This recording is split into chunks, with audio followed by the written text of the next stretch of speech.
of Tea and Tell. I am your host, Jamie Kirby, and I'm happy to be here with you this morning. Today, we're going to be talking about getting comfortable with cringe. And I get this idea from Brooke, my life coach, and who got it from Florence Given's book, Women Living Deliciously. I know that we had an episode where I was like, we're going to start a book club and we're going to talk about this every day. We did not yet. So we can start that. It seemed like talk about cringe. It's one of those things where a lot of times I will start a project and not finish it. Raise your hand if you're somebody like that. In my family, we always called it the Mormon curse. So Mormon is my maiden name. And also, weirdly enough, I was raised as a Mormon. Let's see. I've got not sure if this is working. Well, we'll see. We can always find out later if it's working. And we called it the Mormon curse. I think all the Mormon curse was just simply we all had ADHD and we didn't know it. So I think if we all had been medicated, we probably would have all done a lot more with our lives. But I think the curse comes from what we thought of was the curse was we would start projects or have great ideas and grand ideas and then never follow through. I don't think that's always true. I have a brother who was like, F that. And then he just, plugs away and does the things that he needs to do to make money. And he's created a beautiful life. And I think he's, even though he does have big dreams, he doesn't let those get in the way of the day to day. My dad was sort of on track because he didn't love his job, but he kept at it because that was where the money was. And that was, due to the encouragement of my mom, I guess. And so this Mormon curse of not getting stuff done, I see that popping up in my life over and over again. That's why I have a podcast called Multiple Curiosities, because I do change my mind a lot. And I'm learning to live with that and also roll with it and see where I can go. Right now, this little morning podcast with you, where I show up every day for myself and for you, I have this. The thing is I'm talking live to you, and I have a very small audience right now, but I'm talking to you as if there's a bigger audience, because the great thing about YouTube is if I put the right search words in here, 5 years from now, you might find it and it could affect your life in a positive way. And so that's what I'm doing. I'm not only talking to whoever's here right now, but whoever will be in the future now. I mean, it's all now, right? Like even in the future, that will be your now. So I'm here now for you. But I do a lot of things where I will start a project and then not finish it. Not everything. I used to have a food blog that went really well for 5 years and wrote a cookbook, and that got published. It was published by a publisher. I didn't self-publish, and that was a positive experience. I do get things done, but there are so many things, so many ideas and dreams that don't get done. And that would be what my family called the curse of our family. That would be one of my things that feels like it feels cringy. Like, oh my gosh, that's embarrassing. I don't want the world to see my failures, because a lot of that, the way we interpreted that curse was we were failing at doing these great ideas and then never doing it. And we considered that a failure. I'm sure there are other ways to look at it, but One thing I do know is that the way around that, at least for me, is just to do something a little bit every day. And those little things do add up to something. I mean, this may never turn into a huge podcast. Maybe it does, maybe it doesn't. But sometimes all you need to do is just build on what you have a little bit every day. Even if no one hears this, I will still have the benefit of learning how to speak to a camera, learning how to have more confidence, learning how to get words out of my mouth a little bit faster and a little bit smoother. I will be able to articulate my ideas a little bit better. I am the queen of saying so, like, and yeah, what I just said. And hopefully, with some time, I will get better at not using those filler words. I'll be able to get my mind to say the words I want to on command. So, there's more to this than just talking to like a very small audience that maybe might never see this video, or just a few people who might see this video. So, yesterday I was talking to Brooke about the cringe thing. And I remembered, I feel sometimes when I'm doing this podcast that I'm a little bit like Lily's character on Princess Diaries. So she has this uh, like local access cable channel, and she has guests on the show, and there's this one time in the Princess Diaries where Anne Hathaway's character is supposed to go and be on Lily's show, but then she forgets because she has a date or something like that. And then so Lily is sitting there trying to entertain this audience for an hour, and of course, nothing's her big guest doesn't even show up, and so she feels like this big idiot. And then nobody comes to her party. And that's sometimes, for me, I would say that's one of my biggest cringe things for me is like, what if no one shows up to my party? That feels embarrassing. It feels humiliating. It feels like a letdown. Probably a lot of things that have to do with when I was a kid and fears that I had from back then. Luckily, I never had a party where no one showed up, but I guess it's always a fear. Maybe it was because I saw that movie Stella with Bette Midler and the girl that plays Jo in the Winona Ryder version of Little Women.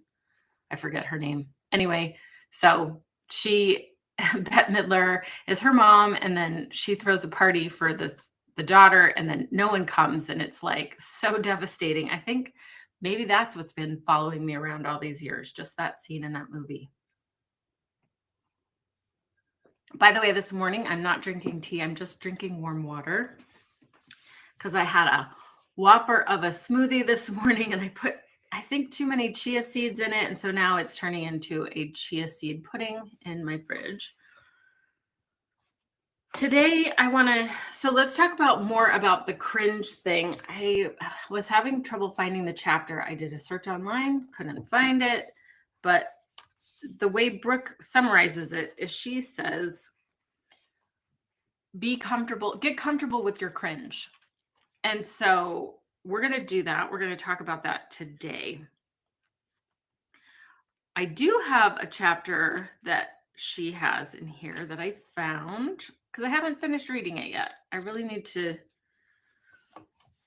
that. All right. So this happens to be one of the drawings where she does actually have clothing on, which is nice. There's a lot of like naked booby pictures in here. She's very much the freedom of expression. When I think of Florence Given, I think of that, and I think, you know what? Thanks for giving us all the permission to be a little bit more of ourselves. So this one is embarrassment is the price you pay to become fucking exceptional at something. Okay, we're going to swear in this because she has a lot of F words in here. So if your kids are in the car, I apologize for that. Yeah. Spoiler alert, we're going to have some F words in this chapter. I should have warned you before that one. My apologies. You live a life that is the sum of your fears, not your desires. Is that true for you? I think that's sometimes true to me. I'll say it again. You live a life that is a sum of your fears, not your desires. You set an example for the people around you that acting on your desires is embarrassing. Ooh, that one hits home. Because just doing this, like, I'm afraid to tell people about it. I haven't really told many people about it. It's like, oh my gosh, I'm reading tarot and oracle cards online. I don't want to tell people that. Certainly not the people I grew up with. Fear is contagious. You spread it around you. You generate excuses like a machine for why you haven't taken action, and your self-respect starts to decline in the background every time you do this. Even though the cost is invisible to us in the moment, when we suppress a need to express something or act on our desires, the long-term effects are heavy and debilitating. Unfortunately, confidence is a use it or lose it situation. I have no fucking clue this was the case until I lost it, or I had no fucking clue. Okay. When I lost my confidence, it slipped away from me so slowly until it was almost untraceable. I found myself at the bottom of a pit of low self-esteem with no clue how I got there. I didn't lose it because of one big traumatic event. It was death by 1,000 tiny cuts. It wasn't my trauma that robbed me of my confidence, but everything my brain told me to do afterwards to protect it from happening again. Ooh, did you hear that? That sounds a lot like IFS and internal family systems, which we were talking about the other day. We have this little part that's trying to protect us, or several little parts of us in our psyche trying to protect us. They're just doing their best. We don't need to kill them. It's not like the negative ego that we have to murder somehow. It's just they're little parts that are wearing away at us because they just think they have to protect you based on beliefs that we established early on in our lives. Okay, so this is what they're saying to you, possibly. Don't express yourself. Don't go out. Don't wear color. Don't trust anyone. I slowly lost the courage to act on things I wanted to do. Anytime I chose to silence my opinion, not share my work, allow someone to cross my boundaries, skip going on a date, overcommit to social plans out of obligation, I was handing over the power of my life to others, and my opinion of myself was silently declining in the background. Every time I agreed to something I didn't want to do, I subconsciously disliked myself a little bit more. Like a friend you start to lose respect for when their words and actions don't align, subconsciously, this was the reputation I was creating with myself. I mean, this book, she like hits the truth, and she may not be your style. I mean, I don't think I would ever draw something like this, but that's why we need Florence Given, so that she can draw things like this, so that it can resonate with who she needs to reach. And I certainly, when I was growing up, I didn't have a lot of girlfriends. I had a few friends, but I wasn't great with being one of the girls. I was great with being one of the boys, but so I tend to suppress really like feminine stuff about myself. And so I love that there are people like her that shed a light on femininity in its loudest, most brashest way. Let's see. I'm going to skip because I'm looking at my phone and I swear I charged it last night. I'm using it for the camera, but I did not, I guess. And so I'm losing battery quickly. Sorry about that.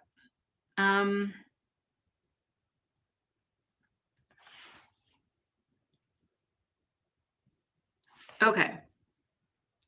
When we first try something new or scary, we usually stumble, unsure if the ground we're walking on will still catch us. We're human, so don't take it personally when things don't immediately go your way, like if you only have 2 followers. Or if your execution is not immediately perfect. Don't listen to the voice when it tells you, I told you, this is a sign you're not meant to do this. View it instead as a confirmation that you are making progress. Consider these mistakes as your mental toughening ground, strengthening your mind to prepare you to walk into future situations with more confidence, to seize opportunities when they strike. The trials and tribulations we face along the way are opportunities to prepare for where we are going, for us to become stronger and more deserving. How can you attract the things you want if you refuse to be seen? When we choose to stay quiet, when we choose not to share our thoughts and desires, we stay in our comfort zone of safety. We're taught we need safety and security. We want a safe partner, a safe job, and a safe life. We call those take we call those who take risks reckless when really they are exhibiting bravery and strong sense of trust in themselves. We must have great trust in ourselves to take risks, since it implies we have confidence that we have the ability to survive it not working out. Safe is good, but sometimes we can fool our minds into settling for something that's easy, that doesn't not stretch our limits. Comfort comfort fulfills our need for human safety, but it does not fulfill our desire for expansion. Ultimately, it's a false comfort because the discomfort is delayed. We delay it for a future version of ourselves that lives in regret of a life lived pleasing and playing it safe. Okay, this may not be where she talks about cringe, but let's just trust that we know it says become comfortable with the cringe. So I'm sitting here and I am being comfortable with my cringe. And my cringe is knowing that maybe nobody's watching but more, it's not so much that I'm afraid no one's watching. I'm fine with nobody watching, but what I'm afraid of is people judging me for doing this even though nobody's watching. I'm afraid I'm hearing that voice, those girls on the playground that are like, oh my gosh, look at her. She's just doing that all by herself. And like, no one's coming. It's so embarrassing. You know what? Those girls, the girls that make fun of you for doing something brave, the reason why they're making fun of you is because they see you being yourself and they are terrified of being themselves. And so they have to project that fear onto someone else to make themselves look better or feel better about themselves. So this is my declaration that I'm going to continue to do this and I'm going to continue to be myself. I do always leave the door open. Like I leave the door open to say, you know what? If I decide this is no longer fun, I don't have to keep showing up. But I think that sometimes when something's fun, you keep working at it. But sometimes some of these fears come up so that it kind of masks that you don't think it's fun or it doesn't feel quite as fun. It shouldn't feel like a drudgery to do the thing that you're being brave at all the time. Because I'm not a big believer in don't ever quit because that's absurd. Nobody has time to never quit things because if you believed that you could never quit under any circumstances to do certain things, then that would leave you no time in your life to start something new, and it might create a fear that if you do start something new, you'll never be able to quit it. And so then you might never start something new because you've created this impossible situation where you can't get out of the situation you've created, and you probably will make it harder for yourself to try new things if you create this absolute you must never quit something that you start. Okay, so I'm loving this book. I'm loving that message, and I'm going to keep going. I'm going to keep doing this. I'm going to keep showing up and being myself. And that is what no offense, but I come here for you. If it helps someone, great. But this is my gift to the world. I am being myself as much as I can. I'm just showing up. I'm being myself. I'm talking about the things that mean something to me. And while I was reading this and it talked about like being yourself, and there was some line in there that caught my attention. And oh, I found it. Just then I opened up Why Do We Cringe? We're going to talk about that tomorrow because I'm losing battery. Hang on. We're okay. It says 20% right now. I'll start to panic when it says we have 10%. So we're going to get to that in just a second. First, I want to go back to just this one thing I was saying. Something caught my attention in there. So to me, it's cringy also to say, hey, I want to do this thing because I'm afraid that everyone is going to judge me for having something new, like trying something new again. Like, oh my gosh, there goes Jamie. She's always changing her mind about things. I think the reason why I'm like that is because ultimately I'm a writer. And so lots of times things will look more interesting. But then that's just an opportunity for me to learn about those things and then write a character who does those things. So I'm learning to integrate it. And who cares? Like, of course, I can try new things. We can all try new things. I think one of the things that holds me back is I think, oh no, but what if it doesn't make me money? Who cares if it doesn't make money? I mean, I know that's kind of a lot of our time is spent making money, but what if we could trust that the money will come when we do what we're meant to do? And sometimes we might be meant to be doing more things and trying new things. All right. Your happiest self is also your cringiest self. Just fucking embrace it. Okay, we're going to go through this really quickly, and then we're going to pull cards.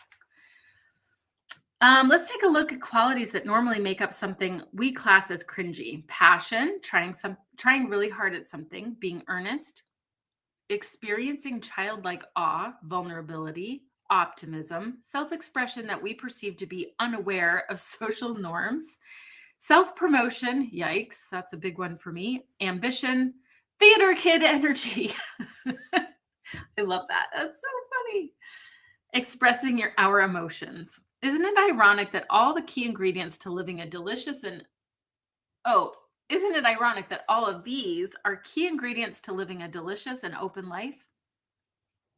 No, not really. Read that list again. How are we supposed to experience any joy in our lives without these things? These are not things to be embarrassed by. These are all the emotions and expressions that, when embraced without shame, allow us to be touched by life. These are all the openings that allow us to be delighted. I've wondered for a while what it is that makes us cringe. We can normally point to actions, behaviors, and things that give us this inner feeling that could be described as wriggly, writhing discomfort. At someone else's display of vulnerable self-expression, we consider to be embarrassing. But I have noticed that I cringe less when I'm on my own. That this cringe feeling is intensified when I'm around others. We often feel we need to outwardly express our cringe among other people with a snicker, a laugh, or by overtly saying cringe under our breath to show that we tribally belong and adhere to the codes of behavior that we've been taught to place ourselves within.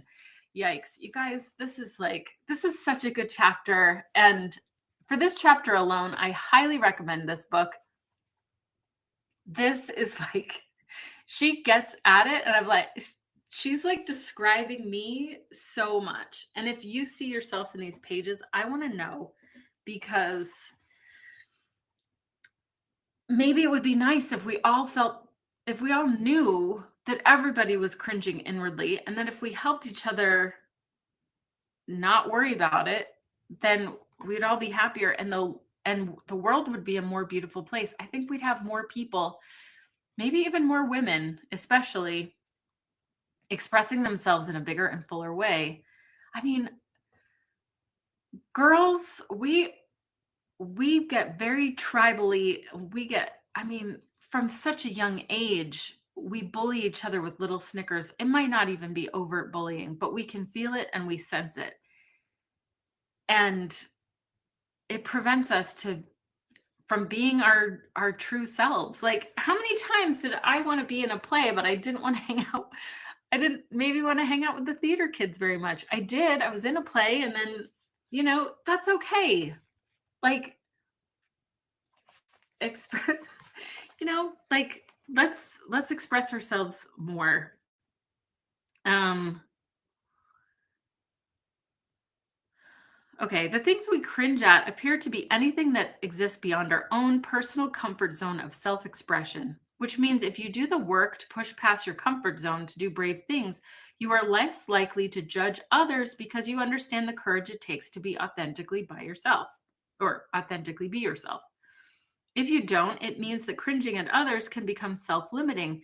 If we decide to shame other people, we create the same limits of self expression within ourselves. Shaming others prevents us from our own expansion. I love that. Now, one thing I've been doing a lot lately, and I mean, I don't, it's not like I would ever be like, oh my gosh, that's a theater person or anything. I'm usually like, wow, good for them. They're just being themselves. And the more I've grown and the more I've matured, the more I've been able to go, you know, like, I'm so happy for that person being their authentic true self, but it may have taken a while for me to get there. I think probably my biggest trauma as a child, it wasn't, things were pretty fine most most places, but there was a lot, I had a friend who used to kind of like actively bully me, actively talk about me to other kids, and made my life from, let's see, from elementary school into high school pretty semi miserable. Like a good 50% miserable. I wasn't really able to be myself. She just seemed to be actively pursuing my uh anytime I was myself, she would be there getting another person to also be in on it, on shaming me for being myself. So it was my whole life, I I desperately wanted to fit in. The interesting thing is I have 3 kids. I have 3 kids that I worked very hard to make sure that we always had a car that wasn't like clunking as it pulled up to the school to pick them up. I made sure that that they all had good clothes, that we didn't wear a lot of hand-me-downs, that like I made sure even though we didn't have a lot of resources, my aim in life was to make sure that my kids fit in and looked the part of everyone else as much as humanly possible. Because to me that was safe. And now my kids, it's like ever since they were born, especially my daughter, my middle kid, it was like from the very start, she was like, no. In fact, that's kind of the one time when she's a little girl, she's in this nursery class and somebody had let her play with unscented shaving cream. It was like this fun thing for her to do, and she was playing with it. And this man, like the teacher, was like, Sophie, honey, do you want to let another kid have a turn? I think there are other kids that want a turn. And she was just playing very quietly. No. So, and she was very happy. And then she did this for like 20 more minutes. And like the guy didn't know what to do because she was just standing her ground saying, no. She's very good at turning people down and saying no and standing up for what she wants, which is fantastic. And as much as I've tried to get my kids or provide a way for them to fit in or try to urge them to fit in, they're like, no, we're going to be ourselves. And I think that's wonderful. And it's an opportunity for me to learn, to unlearn all that stuff about, like, it's good. There's always a balance. You want to fit in somewhat. Like if everyone's wearing clothes, it's probably not a great idea to walk around naked. But I've been learning so much about letting go of what makes me like the fear of being myself and the fear of expressing myself how I wish. And so I think this is a great book to help me do that. And I hope it resonates with some of you too. I am going to, let's see, my phone is still saying 20% battery. I keep looking at it. Sorry for the distraction. Let's pull cards. And there's way more about the cringy stuff in that chapter. So definitely read about that when you get a copy of the book. I will, as soon as I can, I will make up a page that just on my website that just has links to everything. I might do affiliate links just to, help pay the bills or whatever. Okay, I'm going to do this. Let's pull cards today about, let's see.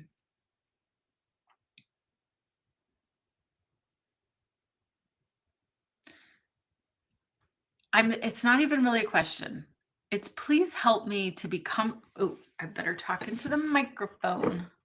Please help me to be comfortable with my cringe. All right.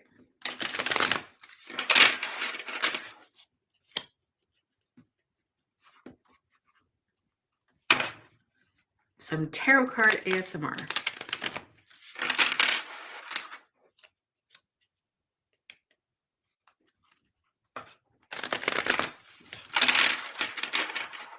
All right.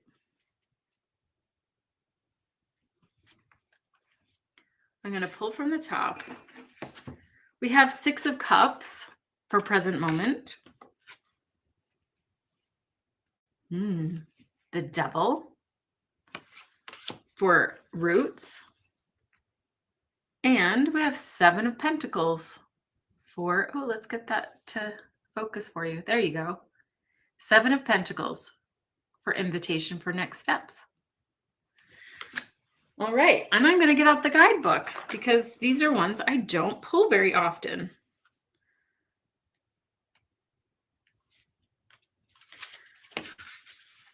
The 6 of Cups brings the message of old memories. Oh my gosh, we're just talking about old memories.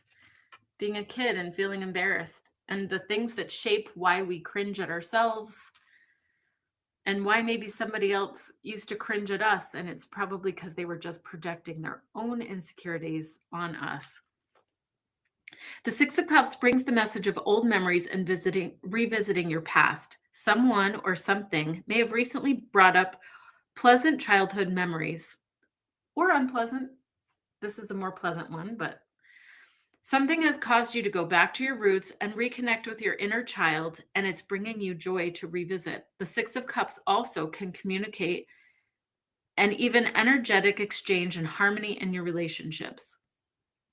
When reversed, the 6 of Cups can suggest that you are holding on to the past. While it's okay to be nostalgic sometimes, clinging to the past prevents you from living in the present and enjoying the now.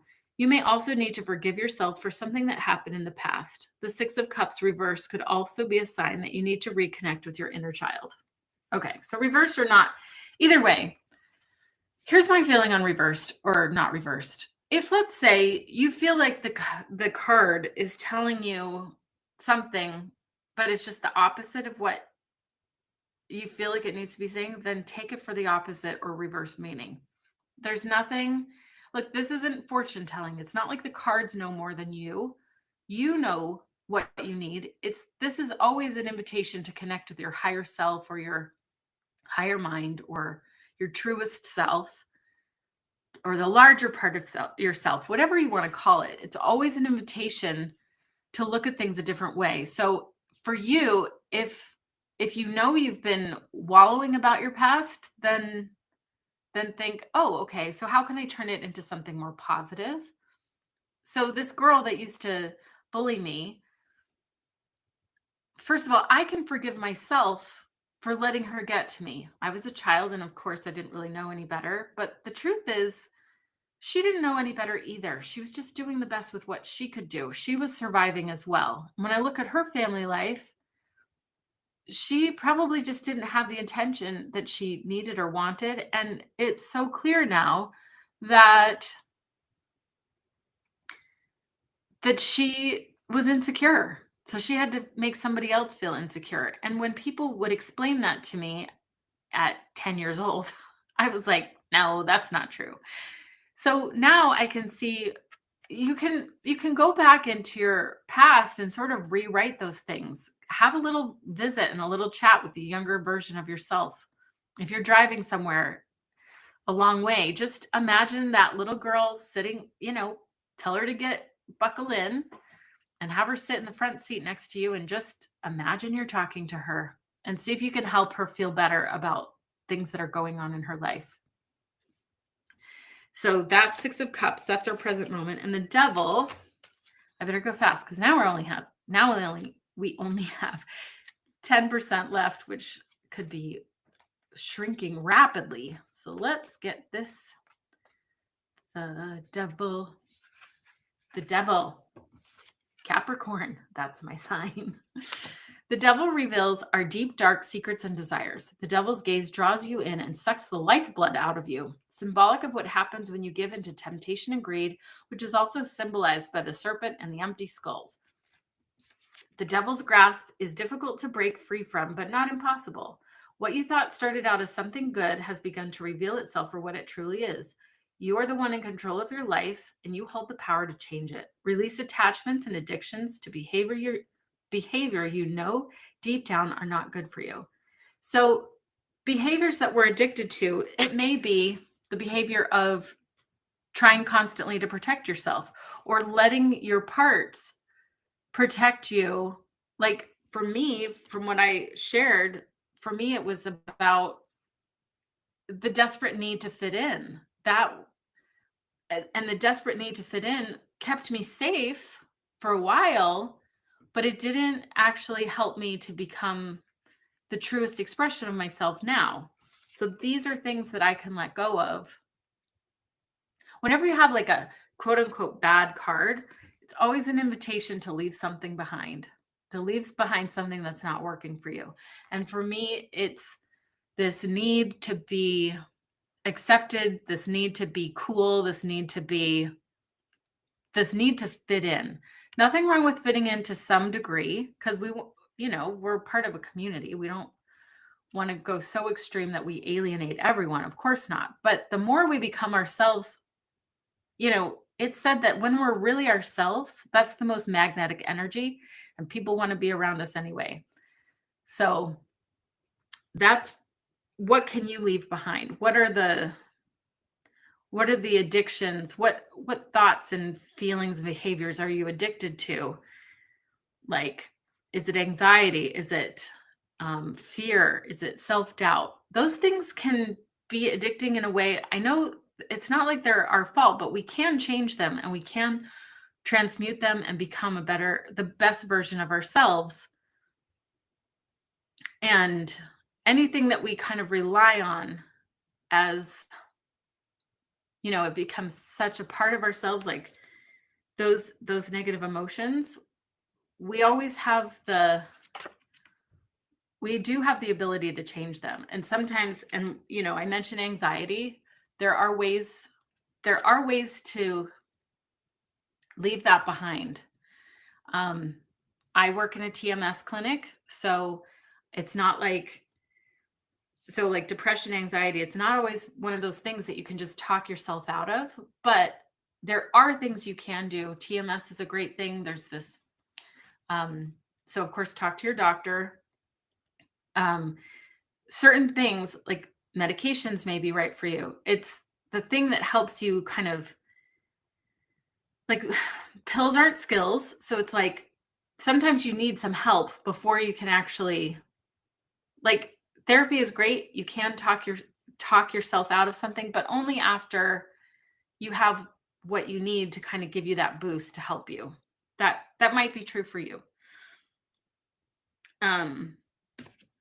And that's not medical advice. So, of course, talk to your doctor. But if you want to know more about TMS, I'm happy to answer any questions that you might have. Future steps are 7 of Pentacles. Let's go to that. And we're going to go quickly before the phone dies. And once the phone dies, then we're going to end. So, okay. 7 of Pentacles sends this message to keep focused and keep going. You are almost to the point of reaping the fruits of your labor. The time and effort you are putting in now are going to benefit you in the future, and you will be grateful for your past self's determination. The 7 of Pentacles could also be telling you to step back and look at your life's bigger picture. Make sure your goals align with the direction you are going and redirect if necessary. Okay. I love that. Just keep going. Don't give up on yourself.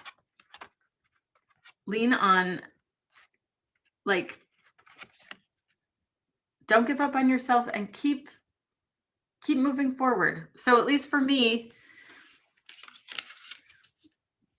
I feel like this tarot pull was a little bit for me as I sort of unleashed my vulnerabilities on you, the audience, to be comfortable in the cringe and to keep going. So I'm going to keep going with this little podcast, as cringy as it may be for me sometimes to be sitting here alone. And maybe one day you're going to look at this and go, what is she talking about? There's like 30,000 views on this one episode. Who knows? Maybe that's true. But for right now, let this